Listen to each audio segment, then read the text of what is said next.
Doctor साहब, आज जो है चीफ जस्टिस काजी फायज ईसा साहब की जानिब से कहा गया है कि अदलिया में मुदाखलत जो है काबिल कबूल नहीं है और सुप्रीम कोर्ट में अदलिया में मुबैना मुदाखलत के मामले पर जो आज खुद नोटिस पर समाअत के लिए नया बेंच तश्कील दे दिया गया है। इस हफ्ते समाअत होगी चंद दिनों में, और उसमें देखते हैं उसके बाद के मुल्क का सियासी मंजरनामा क्या होता है। लेकिन मैं एक मजमूई सा एक अपनी राय पेश कर सकता हूँ। एक जो खाका इस वक्त है मौजूद मुल्क में, ये 1985 का जिसको मैं कहता हूँ ना एक सिस्टम, वो तो जा चुका है, जा रहा नहीं है, वो जा चुका है। ठीक है। और अब एक ऐसा सिस्टम मौजूद है मुल्क में जहाँ पे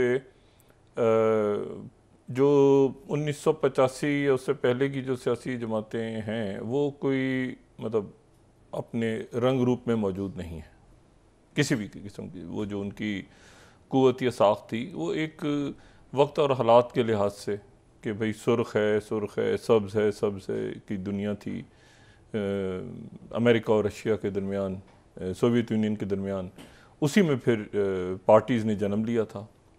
और जो यानी वो इस तरह से था कि जो जमातें मजहबी जमातें थीं वो अमेरिका के करीब तस्वुर होती थीं, और जो है जो बेदीन किस्म की जमातें थीं, जो लेफ्टिस्ट थे, वो सोवियत यूनियन के करीब तस्वुर होते थे। तो एक ऐसा जो सुर्ख है वाला नारा था, तो वो तो उस दौर की है बात सारी, तरक्की पसंद और जो पसंद, ये सारा कुछ, ये कोल्ड वॉर 1.0। और मसला ये कि अब ये जो दुनिया है, आज की दुनिया, इसमें तो बिल्कुल एक मुख्तलिफ रंग रूप है। यानी right man for the right job वाला हिसाब है। चाहे बादशाहतें हों, मोनार्कीज़ हैं ना बहुत सारे मुल्कों में, लेकिन वहाँ पर आप देखें कि जो शहज़ादे यंग या उनके बाकी लोग हैं, उन्होंने अपने मुल्क को तरक्की दे दी है ना। मैं ये नहीं कह रहा कि बादशाहत पाकिस्तान में, मैं आपसे तो कह रहा हूँ कि right man for the right job होना चाहिए।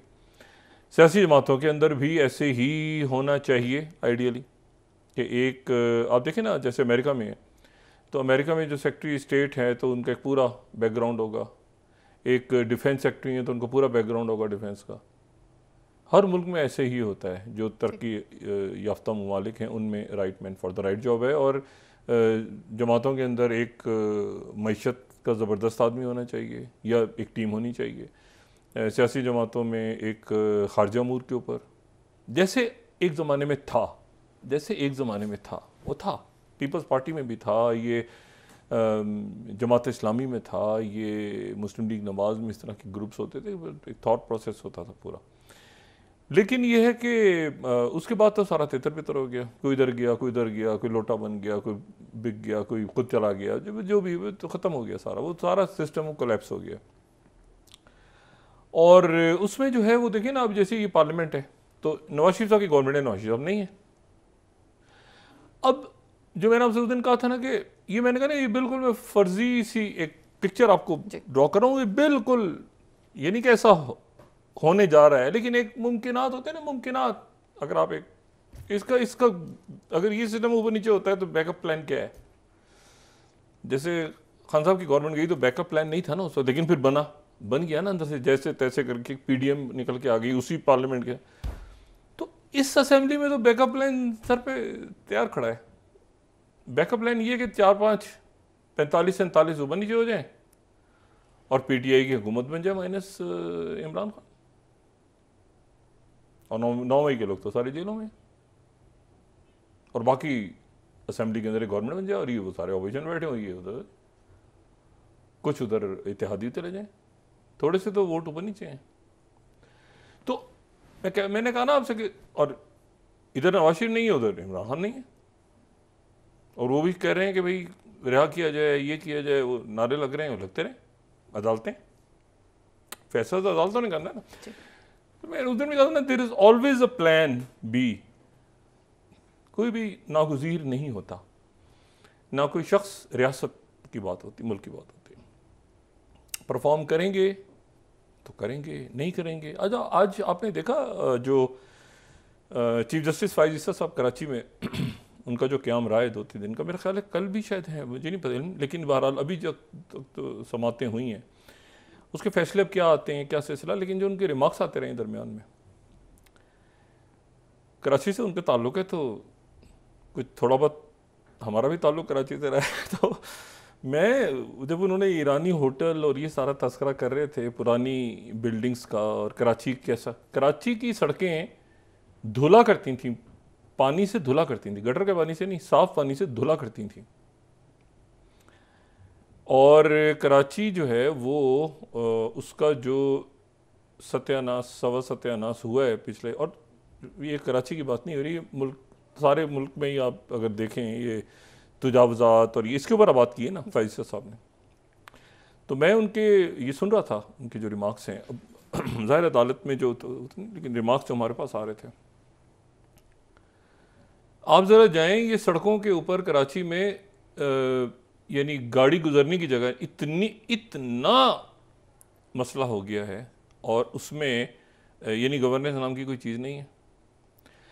और उन्होंने फ़ाइज़ साहब की ये बहुत अच्छा हुआ कि उन्होंने ये हफ़्ता कराची में गुजारा। मैं कराची में मैंने डीजे साइंस कॉलेज से FSC की है, और उस ज़माने में तो ज़ाहिर है कि DJ science college open merit पे बड़ा मुश्किल से ही दाखिले होते थे। आदमजी साइंस कॉलेज था और जो डीजे साइंस कॉलेज था उसके बाद, तो हम लोग जो वॉक करते थे डीजे साइंस कॉलेज से आते थे, और उसके बाद फिर बंस रोड से बस पकड़ते थे, मिनी बस। तो ये कराची उस वक्त एक बिल्कुल मुख्तलिफ, और फिर उसके बाद मेडिकल में भी डॉ मेडिकल और सिंध मेडिकल के दरमियान आप पूरा क्रॉस करते हैं जो पुराना शहर है। अब आप जाएं तो आपको ये समझ ही नहीं आएगा कि वो कराची का हाल क्या हुआ है। और ये जो इन्होंने बात की फ़ाइज़ साहब ने कि वो तारीख़ी इमारतों को रखा जाए अपनी जगह और प्लॉट्स को, और ये जो कंक्रीट के जंगल बन गए हैं, कराची एक खूबसूरत शहर तो कंक्रीट के जंगल बन गए। हमने तो अपने शहरों को कंक्रीट के जंगल बना दिया ना, मतलब है कि दरख्त नहीं होंगे, बस यहाँ पे प्लॉट बना दो, यहाँ पे इमारत खड़ी कर दो, उसको हाउसिंग सोसाइटी बना दो, इसके अलावा तो और कोई काम धंधा किया नहीं हम लोगों ने। तो ये उसके नतीजे में ये इमारतें जिनको बहुत महफूज जिनको रखा जाना था हैं कराची में, ये नहीं कि कराची में कुछ हैं, लेकिन बहरहाल ये उनके रिमार्क्स बड़े इंपॉर्टेंट है। मैं आपको एक और बात बताऊं कि ये आपको पता है कराची में अमन क्यों है, जब 250-250 ये अदालत का और रियासती अदारों का आइन में रहते हुए, कानून में रहते हुए, इनकी पावर कितनी है। कराची में जब 250-250-300 लाशें रोज़ गिरती थीं, आज कराची में जो ये अमन है, वैसे तो एक सोशल अनरेस्ट की वजह से फिर गुंडागर्दी शुरू है वहाँ पे, लेकिन उस वक्त आपको पता क्या हुआ था, उस वक्त कोई जमहूरियत नहीं गई थी। सुप्रीम कोर्ट ऑफ पाकिस्तान ने कराची बदअमनी केस पे सू मॉडल ले लिया था, और इफ्तिखार चौधरी साहब अपनी रफाकत सारी सुप्रीम कोर्ट, मेरा ख्याल है फुल कोर्ट, कराची जाके बैठ गए थे, और कराची जाके बैठ गए थे, और सुबह से लेकर रात तक वो कराची बदअमनी केस सुनते थे, और सारे उन्होंने अदारों को बुला लिया था फाइलों समेत। और फिर उसके बाद उन्होंने कहा था ये आपने करना है, ये करना है, ये करना है, ये करना है, ये करना है, ये करना है, करना है, और इसके बाद ये नहीं होना चाहिए, ये नहीं होना चाहिए, ये नहीं होना। कराची बंद नहीं हुआ उसके बाद, कराची के अंदर फिर रेंजर्स के अख्तियारात, पुलिस के, हुकूमतें कायम रहीं, हुकूमतें मौजूद थीं, कोई जमहूरियत नहीं गई। और उसमें कराची बदअमनी केस जो था, अच्छा फिर उसकी एक और समात हुई, फिर वो गए, फिर अब वो गैर मुअय्यना मुद्दत तक मुलतवी है। कराची बदअमनी केस का फैसला नहीं आया, कराची बदअमनी केस की समात गैर मुअय्यना मुद्दत तक मुलतवी है। मतलब सुप्रीम कोर्ट अचानक चाहे वो अगले हफ्ते जाके कहे कि ज़रा वो आपको हमने ऑर्डर दिया था ना, पिछली समात जो हुई थी सुप्रीम कोर्ट की 2-3 साल पहले, तो यहाँ से ऑर्डर पास करके गए थे, तो कितना इम्प्लीमेंटेशन हुआ उस पर। मैं आपको सिर्फ बता रहा हूँ कि रियासती अदारों की पावर कितनी है, कि कराची का जो अमन चैन सुकून है ये बदअमनी केस की समात की वजह से है। तो कितनी इम्प्लीमेंटेशन हुई है, और ये क्या हो रहा है, और ये आप ज़रा हमें बताएं। तो अदालतें जो हैं वो बलूचिस्तान हुकूमत फारिग हो गई थी, सुप्रीम कोर्ट की। बात यह कि जो गवर्नेंस है ना, गवर्नेंस जिसमें आपका ये इकोनॉमी, सिक्योरिटी, फॉरेन पॉलिसी, ये सोशल अनरेस्ट, ये चोरियां चकारियां, ये जो स्मगलिंग और ये सारे मामला, ये अल्टीमेटली यानी पॉलिटिकल फोर्सेस को ही करना चाहिए। लेकिन मसला ये है कि एक बहुत बड़ी चीज़ ऐसी हुई है, देखिए मैं इसका ये जो भी बहस चली ना कि किस शख्सियत का कोई ऑफिसर कहाँ पे होना चाहिए और ये इस्लाम छोड़ा, क्यों होना चाहिए भाई? आप पूरी ब्यूरोक्रेसी क्या पोलिटिसाइज नहीं हो गई इस मुल्क में? क्या पुलिस पोलिटिसाइज नहीं कर दी गई? क्या अदारे, जब तक ये तासुर नहीं जाएगा कि भाई ये जो शख्स है ये उस पार्टी का नहीं है, बल्कि ये तो भाई रियासत को जवाब दिया है, ये पुलिस ऑफिसर, ये ब्यूरोक्रेट, ये सेक्रेटरी, ये रियासत को, और रियासत की जो मैं बात कर रहा हूं तो उसमें मिलिट्री एस्टेब्लिशमेंट भी है, सब वो आइन और कानून को सब जवाब दे हैं, वो मुकद्दम है, मुल्क मुकद्दम है, बाकी सब उसका जवाब। अब ये मेरा बंदा, उसका बंदा, इसका बंदा, ये इसका बंदा, ये बातें ही खत्म हो जानी चाहिए। अब ये बातें इन्हीं चीज़ों ने तो तबाह की है सारी सूरत हाल को। वो जी हमारी पसंद का वो बंदा भेजा जाए जी, इस बंदे को निकाला जाए जी, ये चीफ सेक्रेटरी नहीं चाहिए, हमें दूसरा चीफ सेक्रेटरी। क्यों भाई? वो चीफ सेक्रेटरी ने क्या किया? अगर वो आपकी बात नहीं सुनता किसी भी, ये कई बरस से ये मामला चल रहे हैं। तो मसला ये कि अगर हमने अपनी ब्यूरोक्रेसी को पॉलिटिक्स से अलग करना है तो फिर ये ठीक है कि जो है वो मतलब काम होना चाहिए, और काम के ऊपर जो है और लोग कितना अपनी परफॉर्मेंस दिखा रहे हैं। वज़ीर भी ऐसे ही आगे हमें तैयार करने हैं, हमें आगे मुशीर भी ऐसे तैयार करने हैं, अपने अपने शोबों के मास्टर। ऐसे ही पुलिस सर्विस के लोग भी होने चाहिए, और ऐसे ही जो है अब ये बात कहना कि जी ये देखें उसके दौर में आया था, लेकिन ये देखें उसके दौर में इसने यूं की, नहीं, क्यों भाई? वो रियासत, मैंने कहा ना, मुल्क को जवाब दें है ना, मुल्क को जवाब दें सब, मैं इंक्लूडिंग मिलिट्री एस्टेब्लिशमेंट कह रहा हूँ, ब्यूरोक्रेसी, पॉलिटिक्स। तो जब हम लेबल कर देते हैं ना कि ये पुलिस वाला है जी, उसका है, ये नहीं चाहिए, उसको चाहिए, फलां चाहिए।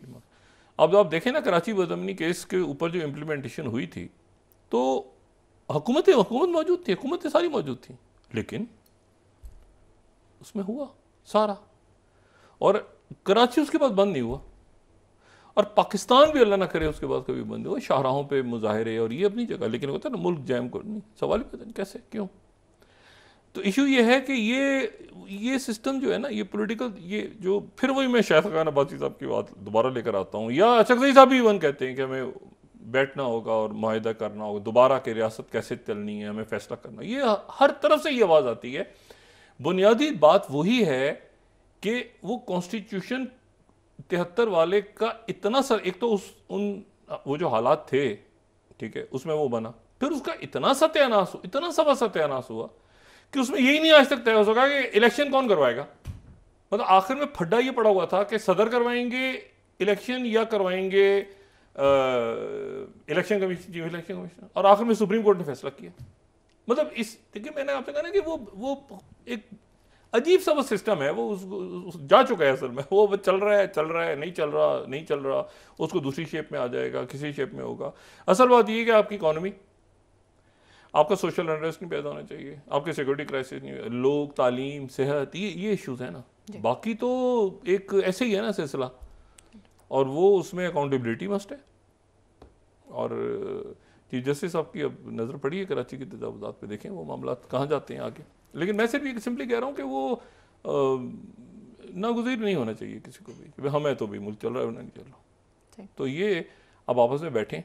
मुझे लगता है कि ये सियासी शख्सियत आगे बैठ के, और जो आपकी सिविल सोसाइटी है, और ये आगे जिस तरह से मुल्क को लेके जाना है, और उसमें पढ़े लिखे नौजवान बहुत आगे आ रहे हैं, और बिजनेसमैन भी आगे आ रहे हैं। यानी मैं बिजनेसमैन, वो रवायती बिजनेसमैन नहीं कह रहा, नए जो आप यहाँ पे ये जो लीडर समिट होती है, बाकी उन समिट्स वगैरह में ज़रा जाएं, इस्लामाबाद में, लाहौर में। आप ये अभी मैं देख रहा था अताउल्लाह खेलवी साहब का गाना अली ज़फ़र के साथ, क्या कमाल बनाए है, पुराने गाने। और या कोक स्टूडियो को आप देखें, वो उन्होंने जो गाना बनाए हैं, तो ये बड़ी प्रोडक्शन वाइज बड़े अच्छा काम हो रहा है, ठीक है ना। अच्छा काम हो रहा है, लेकिन ये है कि उसमें अभी आगे कैसे निकलना है वो हम देखते हैं।